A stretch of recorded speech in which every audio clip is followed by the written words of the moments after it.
Okay, let's have some fun. There is a perfect passage in the prelude to Thus Spake Zarathustra. I love it. It's very beautiful and very suggestive. It goes like this. An idiosyncratic saint is descending from his remote alchemical mountain after having become transfigured by illumination. And the very first person he meets going down is a religious hermit, a contemplative yogi who also lives near the top of this holy mountain. Together they spend an unutterably pleasant evening of mutual recognition, common luminosity in their eyes, overflowing with each other from the alignment of their beings, and perhaps from their potent adaptation to reality. All night long, they talk of the highest and holiest things. But the next day, when Zarathustra continues on his way down the mountainside, he says to himself, "Can it be true? Has that forest saint really not heard that God is dead?"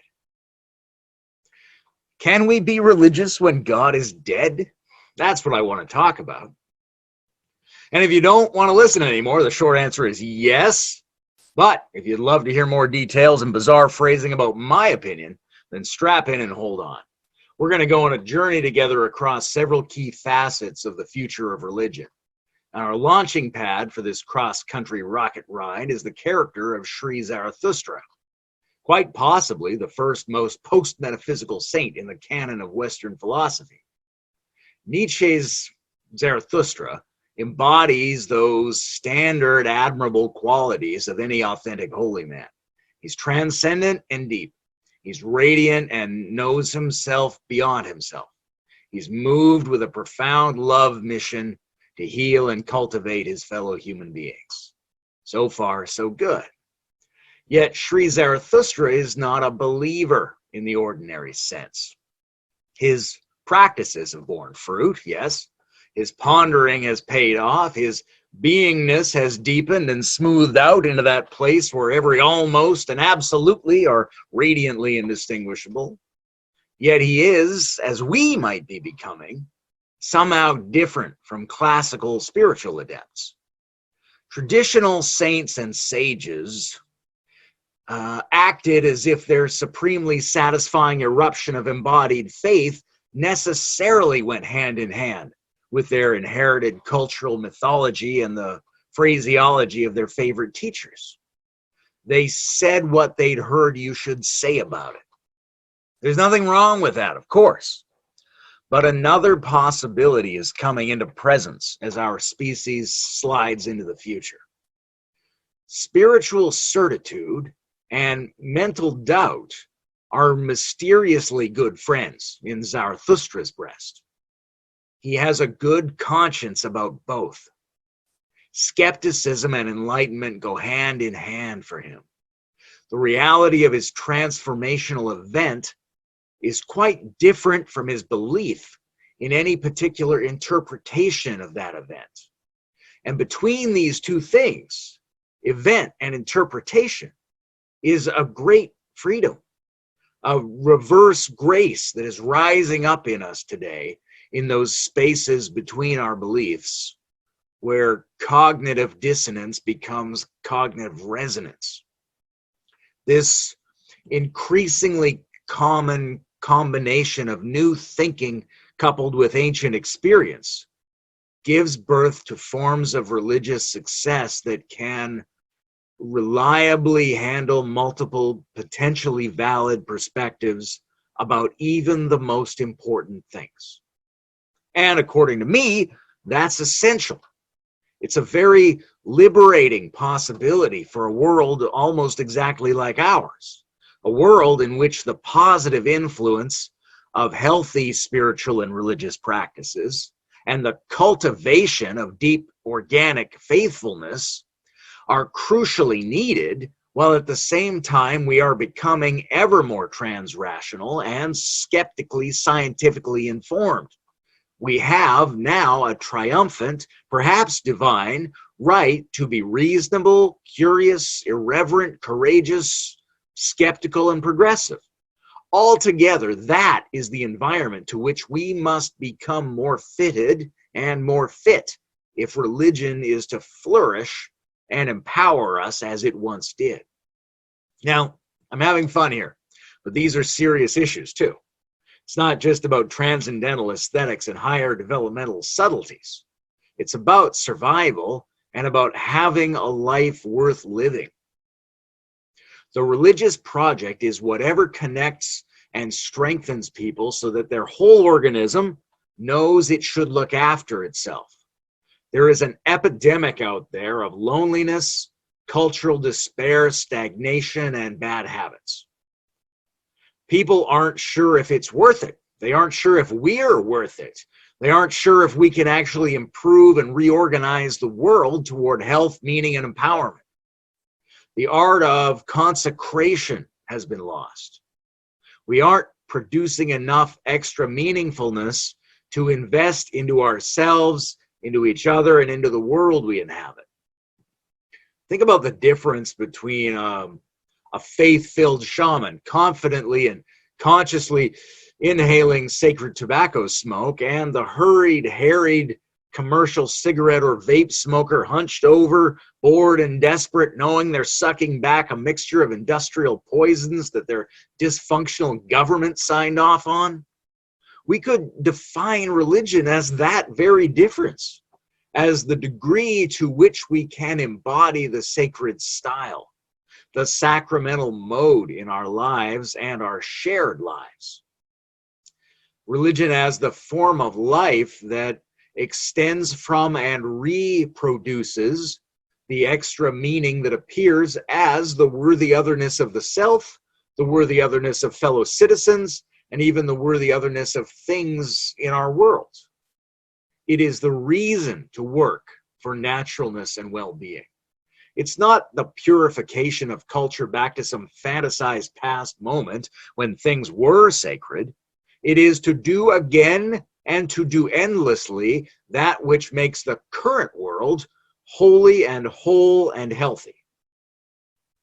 Now, you can tell I'm going to be using complex and playfully structured sentences to keep coming back to the same point from 1,000 amazing angles. To me, the acrobatics and the flavor and the asides are just as important as the propositional content. So if you decide you'd like to let go and use the dance of these sentences as an opportunity to relax your mental machinery and relax more deeply into your own most productive trance state in which your subconscious mind comes forward to do the listening while the rest of you expands effortlessly, that's perfectly okay. Feel free to do so. It's entirely possible that your willingness to go into a trance right now is more important than the future of religion and whatever I'm about to say about it next. And what am I about to say next? I'm glad you asked. I was going to say that you probably already noticed, back when I was talking about Zarathustra, that he did not require the other mountain saint to think and speak like he does. That's a very important point, I think. There's a moral in it. Post-metaphysical spirituality does not require us to reject the metaphysical language and practical symbolism that people have inherited. It can accept, can even justify classical religious ideas at a deeper level without feeling unjustly bound by them. From this frame of mind, any phrasing is fine, as long as it focuses us on healthy, trans-rational values and practices. And Zarathustra, in that same most praiseworthy prologue, asks something else very interesting of us. He asks us, he says this, to remain true to the earth, remain true to the body, true to the well-being and strength of this world, even in our deepest and highest transcendence of it.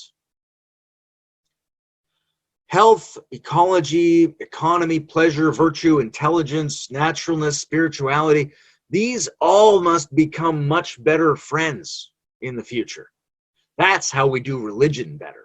In fact, I will argue that that has always been the essence of the kind of religion that we like, healthy religion. So what I'm saying to you is not just about some inclusively post-metaphysical meta scheme for sophisticated thinking. That's important for a new interdisciplinary theology, sure.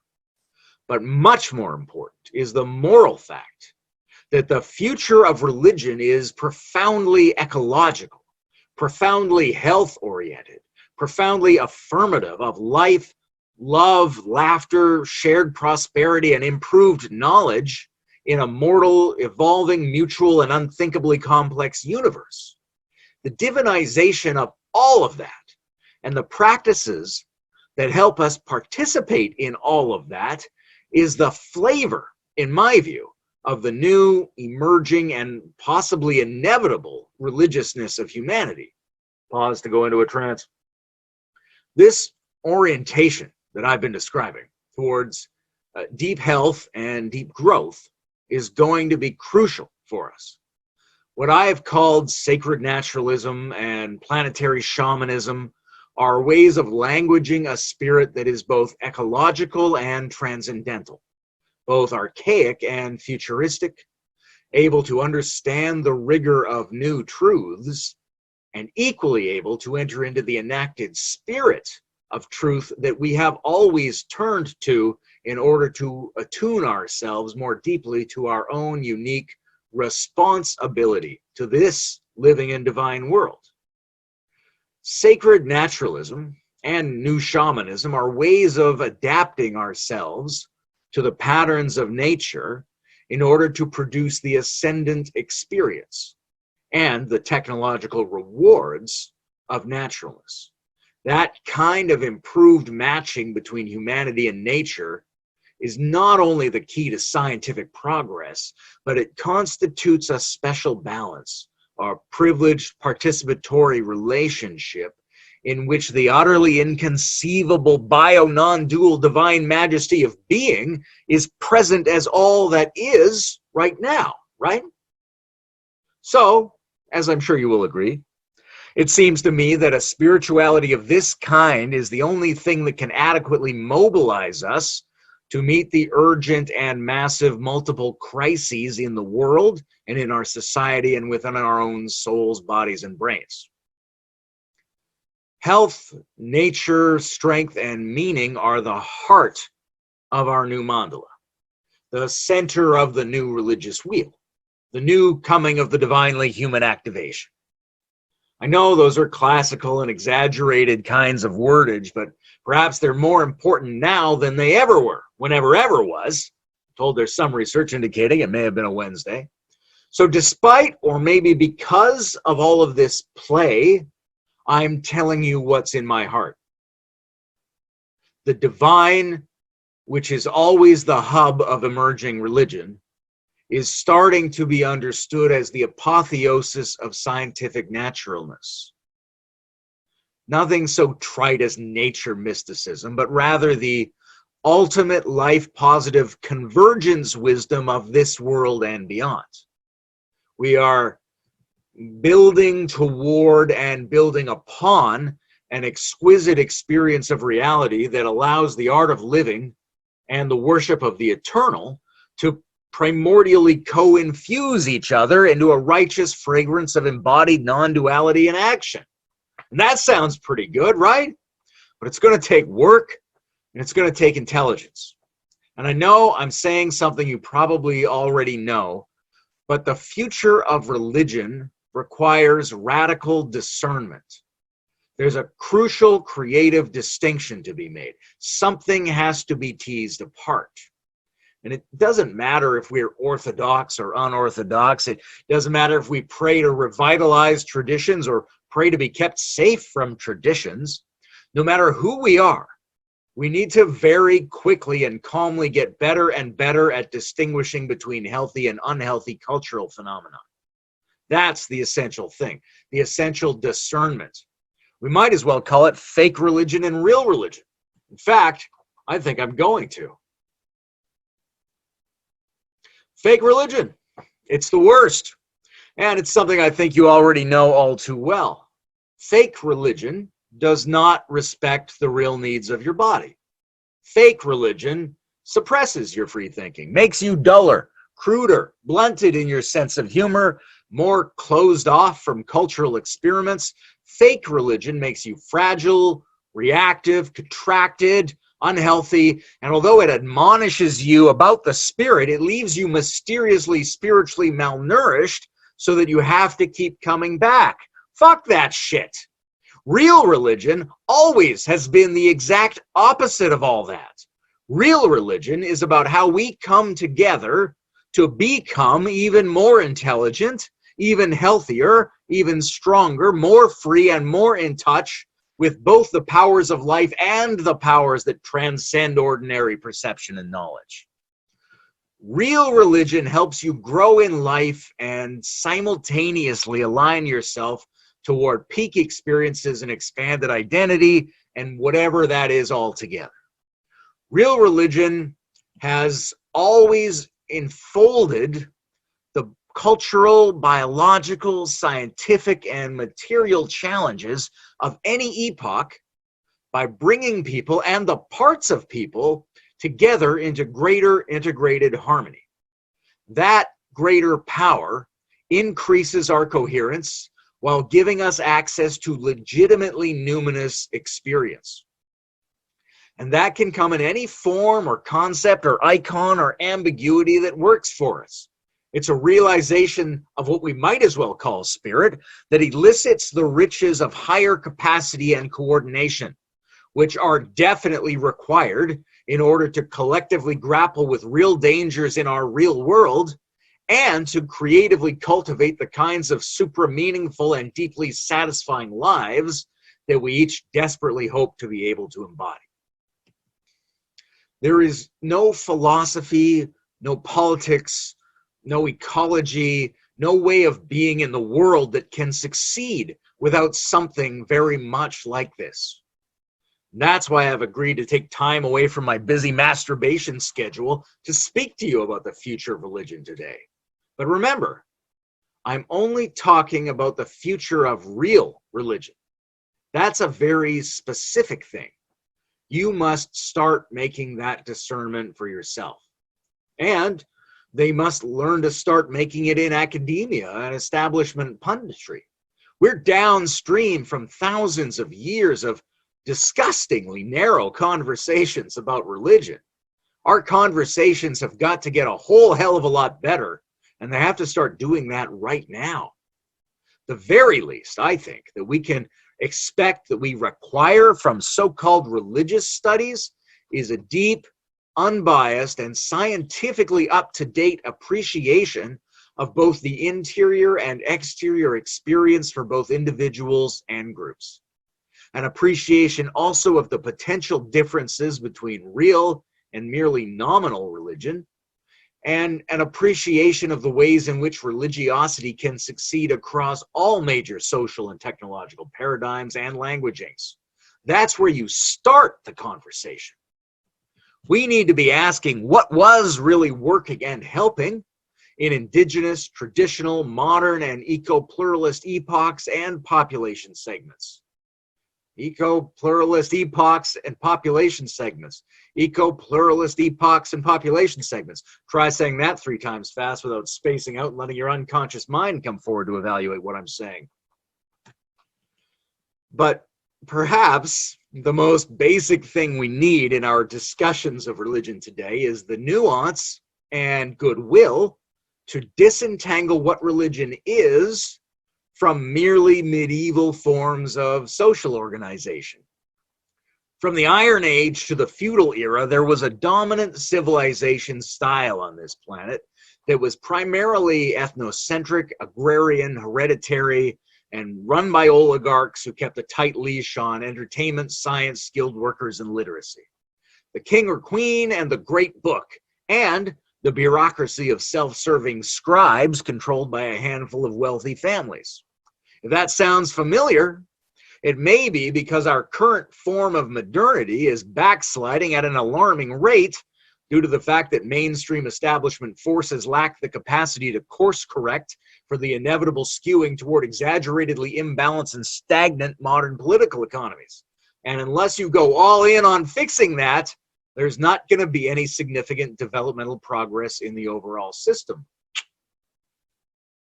Anywho, as I was saying, in these so-called traditional societies, most adults lived on almost nothing. Their brains tended to get prompted to mature only to about what we call concrete operational cognition. That means they can get things done and recognize concepts, but they take everything really personally, they react to everything symbolically, and they tend to communicate through stress-based cliches. If you've ever heard somebody complain that a genuine war hero was unpatriotic because he didn't wear a flag pin, then you've heard the ancient voice of a 6,000-year-old social paradigm whose most fervent advocates actually think the world is only about 6,000 years old. Apparently, it started about the same time writing began to catch on. These are the people of the books. From the Code of Hammurabi to the Quran to the Book of Mormon to the fetishization of the Constitution. These people, God bless them, tend to do religion the same way that they do everything else. They break into big rival teams, they establish official membership, they ask you to verbally confess your loyalty to the team mythology, they pressure you to use standard phraseology, and they begin ascribing every positive word to their team and every negative word to their rivals. Sound familiar? That is not religion. That is how kingdoms do their religion, because that is how kingdom folk do everything at the cultural level. So as long as advocates, critics, and analysts continue to conflate religion with mere medievalism, we are being unjustly hobbled in our shared movement toward the future of religion. That has got to change. Real religion is something that can work with any level of science and technology and any set of ecological and social needs. The particular assertions and rituals, the content that religion creates within a particular population is not the essence of the phenomenon. It's more like a side effect, the apples on the trees. And if new apples aren't blossoming, there's probably a problem with the tree. It's unhealthy or uncared for relative to its current environment. So, what's the reverse of that?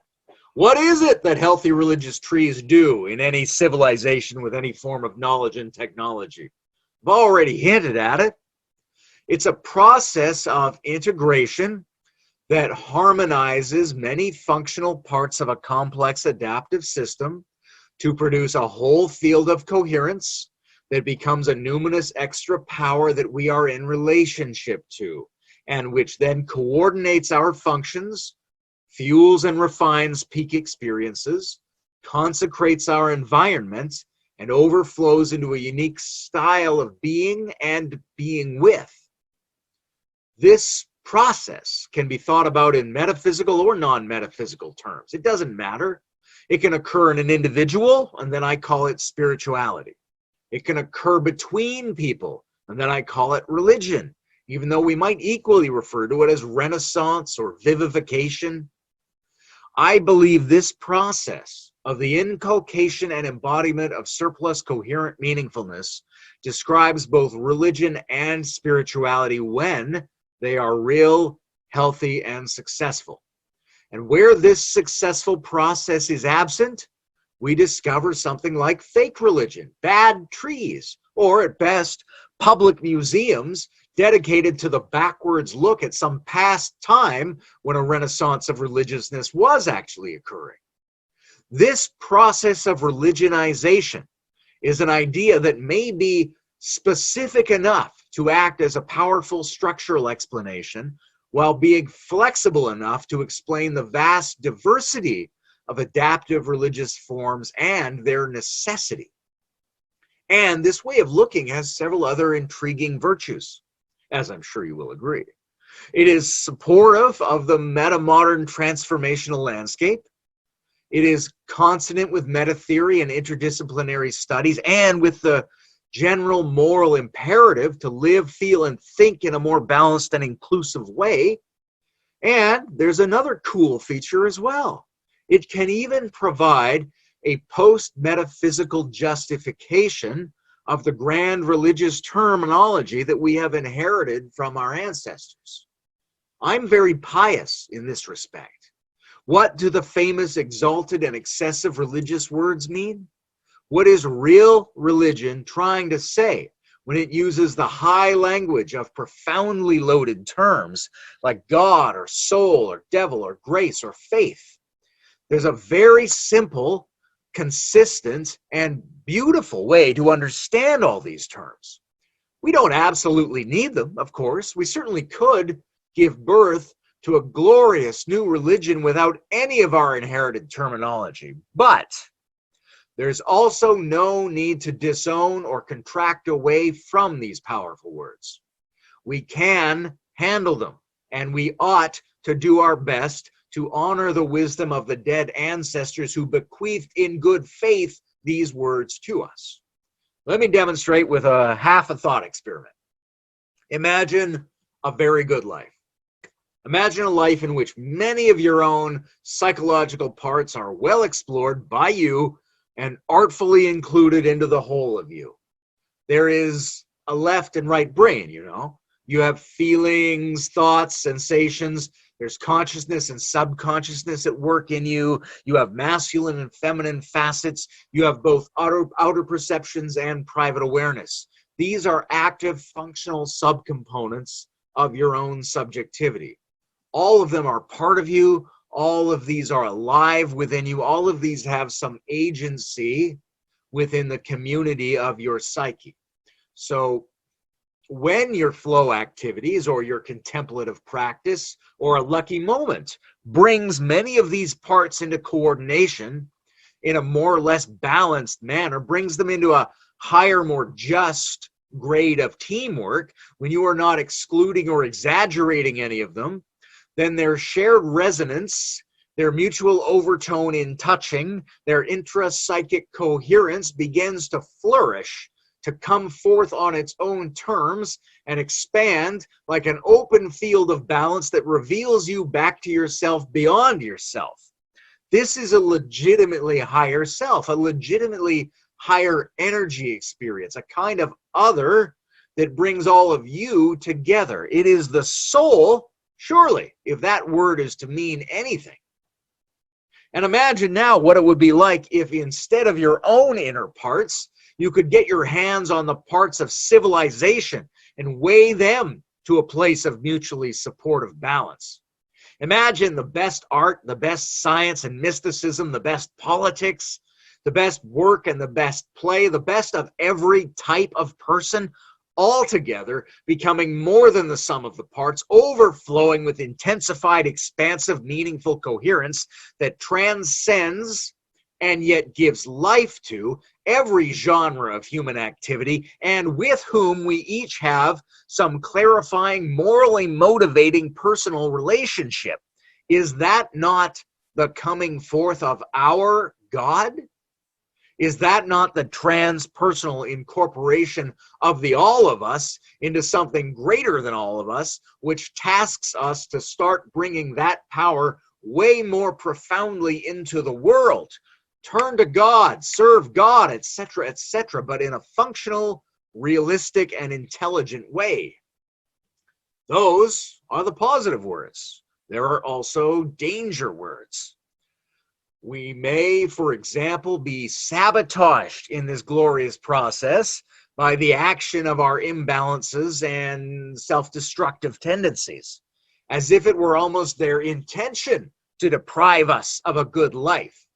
Our contractive addiction to negative flow states, our accumulating reaction to unmet needs, our rejection of our own parts, our antipathy toward others, our fragile idealism and bad habits of every kind, these are regressive, value-canceling, anti-humanist, anti-natural, nihilistic tendencies, and they periodically compound into those hellish outcomes that we justifiably reach for words like demonic in order to fully describe.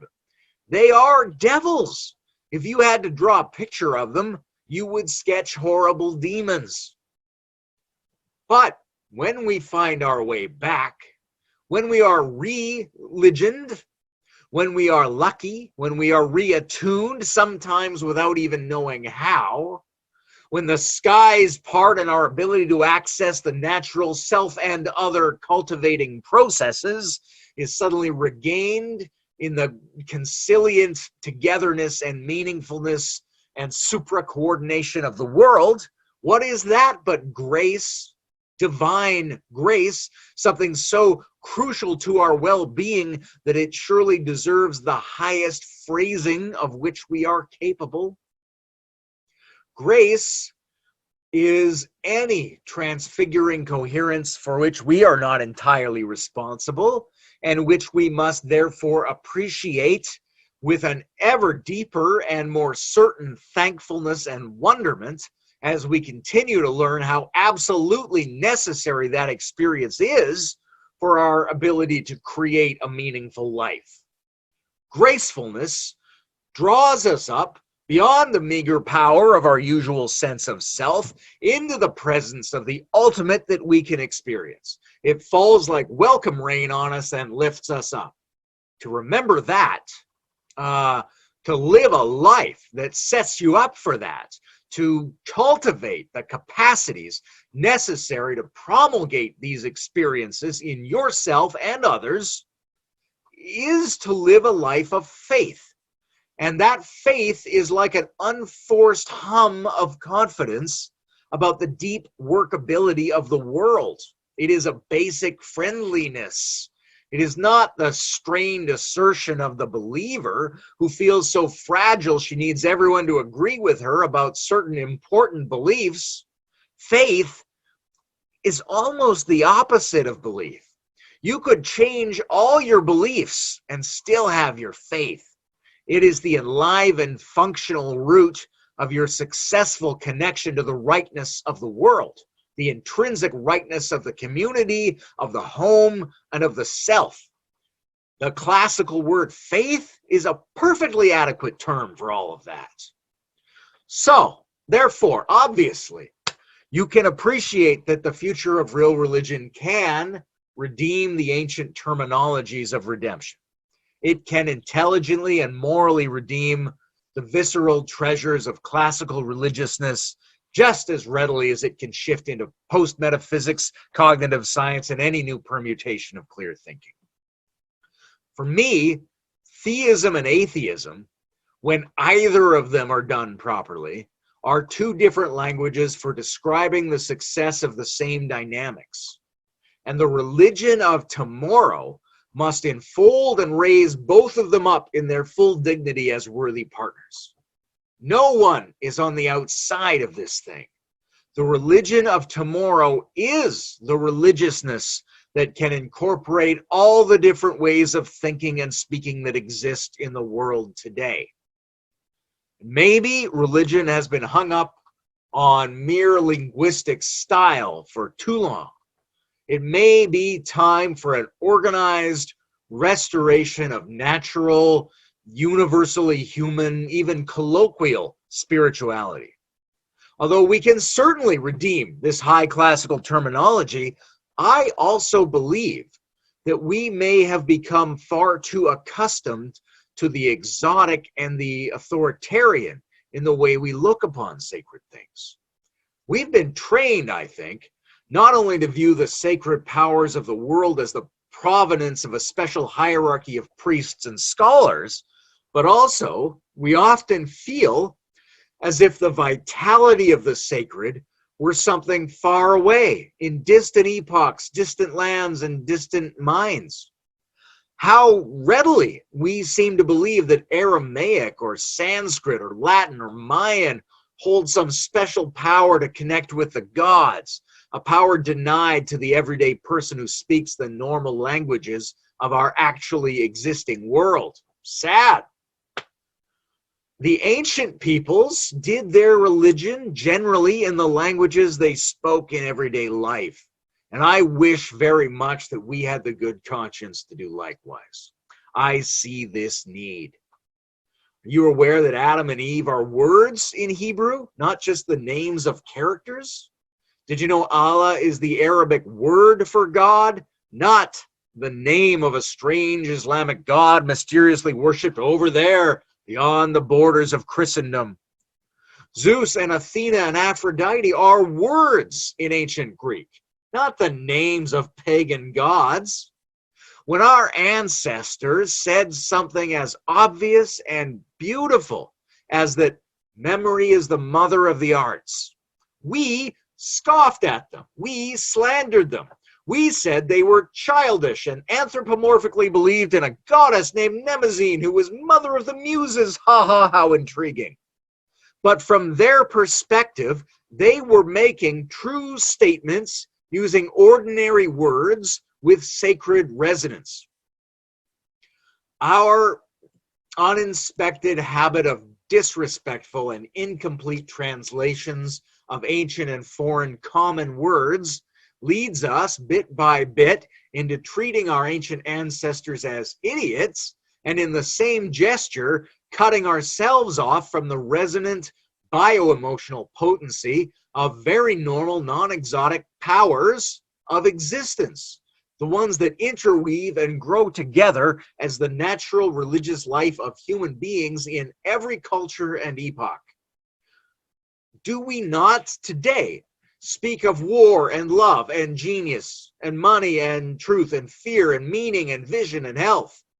These are true socio-psychophysiological aspects of how we naturally encounter and organize reality. We discuss these powers every day. They shape our lives. And I believe our ability to reliably bring them together into a functionally coherent diversity, into a sacred mandala or circuit board, is perniciously inhibited because we do not feel them physically, emotionally, and mentally as the resonantly sacred powers that they are. We are sacrilegious in this sense. It was axiomatic throughout most of human history that bad outcomes in our personal lives and our civilization were the result of failing to honor these powers, failing to integrate them, failing to balance them and work with them intentionally. And all of this insight is what I would call mytho-colloquialism, because it asks us to rediscover the mythic resonance, the sacred quality that is hiding in plain sight, that is not displaced into another time, country, or language, that does not come to us through expert hearsay or books, but is here and now in our language, in our colloquial culture, in our contemporary civilization. For me, this art of pantheonics is a very pertinent part of our future religious possibilities. And in it, you will most likely recognize the same pattern I've been describing through this whole talk. The pattern of numinous coherence, meaning, and new capacity produced by the integrated and balanced diversity of our different styles of experience. The gods and goddesses are different modes of experience, and they must be brought together into an organizing and empowering transcendence. And therefore I say, praise be to the Most High and holy powers in reality. May the real powers bless this talk and afford good fortune to whomever is listening. And these forces or principles, genres of experience must be aligned in the service of the one. And that one, or that univocal nearly one-ishness, is the creative destiny of the world, the as-if teleological directionality of our personal hope for any kind of salvation from the omnipresent regressive habits that tempt us away from health, love, prosperity, and wisdom. These real powers are the flowers in the garden that real religion must tend and eternally tend to return to. Amen, amen, amen. Now, I have already just confessed to you many of the features of future religion that I can see. I will tell you only one more thing, which is that all of this depends on you. It depends on you to live more sacredly. and to participate in the sacralization of your existing culture. And that means, among other things, that you must take the risk of good faith toward the meaning of the Spirit. You are responsible for conceiving of the religion that you can feel good about. And if there's something I've left out, if there's something you have not heard in the other talks in this series of the integral stage, I urge you to add it into your version. Do not be passive. Do not let other people define religion while you sit back like a movie critic and decide whether or not to click the like button. Be proactive. Define the religion that you can get behind. Let your own concerns and authentic needs become the parameters of what real faith means. You know, Sigmund Freud wrote a book in the 1920s about religion called The Future of an Illusion. It was psychological critique of what he assumed religion to be. It was a narrow and disempowering assumption in which he passively accepted that people whose minds he disagreed with were nonetheless correct in their definition of religion. That's a relinquishment of cultural responsibility, in my view. But we should be grateful to Sigmund for many things. He helped give us the tools to begin teasing apart mental illness from actual religion and primitive narcissistic regression from our actual leading edge peak experiences and transformational forms of identity.